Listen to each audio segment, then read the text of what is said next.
L'Exode, chapitre 19. Le 3e mois après leur sortie du pays d'Égypte, les enfants d'Israël arrivèrent ce jour-là au désert de Sinaï. Étant partis de Réphidim, ils arrivèrent au désert de Sinaï, et ils campèrent dans le désert. Israël campa là, vis-à-vis de la montagne. Moïse monta vers Dieu. Et l'Éternel l'appela du haut de la montagne en disant : Tu parleras ainsi à la maison de Jacob. Et tu diras aux enfants d'Israël : Vous avez vu ce que j'ai fait à l'Égypte, et comment je vous ai porté sur des ailes d'aigle, et amené vers moi. Maintenant, si vous écoutez ma voix, et si vous gardez mon alliance, vous m'appartiendrez entre tous les peuples, car toute la terre est à moi. Vous serez pour moi un royaume de sacrificateurs, et une nation sainte. Voilà les paroles que tu diras aux enfants d'Israël. Moïse vint appeler les anciens du peuple, et il mit devant eux toutes ces paroles, comme l'Éternel le lui avait ordonné. Le peuple tout entier répondit : Nous ferons tout ce que l'Éternel a dit. Moïse rapporta les paroles du peuple à l'Éternel. Et l'Éternel dit à Moïse : Voici, je viendrai vers toi dans une épaisse nuée, afin que le peuple entende quand je te parlerai, et qu'il ait toujours confiance en toi. Moïse rapporta les paroles du peuple à l'Éternel.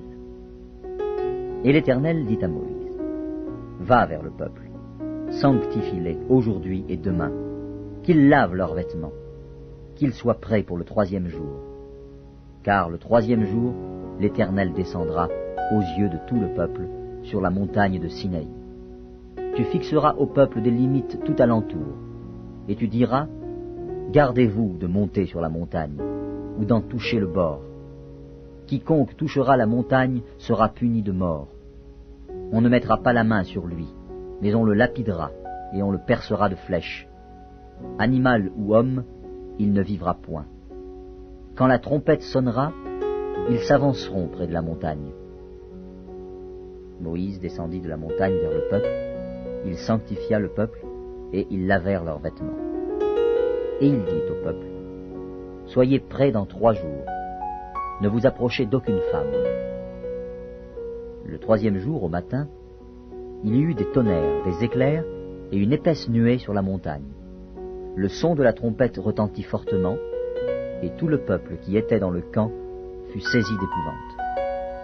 Moïse fit sortir le peuple du camp, à la rencontre de Dieu, et ils se placèrent au bas de la montagne. La montagne de Sinaï était toute en fumée, parce que l'Éternel y était descendu au milieu du feu. Cette fumée s'élevait comme la fumée d'une fournaise, et toute la montagne tremblait avec violence. Le son de la trompette retentissait de plus en plus fortement.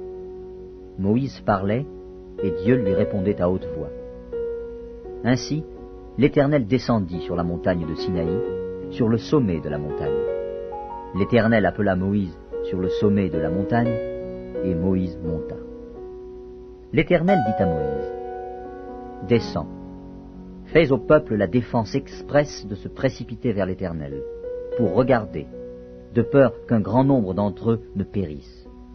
Que les sacrificateurs qui s'approchent de l'Éternel se sanctifient aussi, de peur que l'Éternel ne les frappe de mort. Moïse dit à l'Éternel : Le peuple ne pourra pas monter sur la montagne de Sinaï, car tu nous en as fait la défense expresse en disant : Fixe des limites autour de la montagne et sanctifie-la. L'Éternel lui dit : Va, descends. Tu monteras ensuite avec Aaron, mais que les sacrificateurs et le peuple ne se précipitent point pour monter vers l'Éternel, de peur qu'il ne les frappe de mort. Moïse descendit vers le peuple et lui dit ces choses.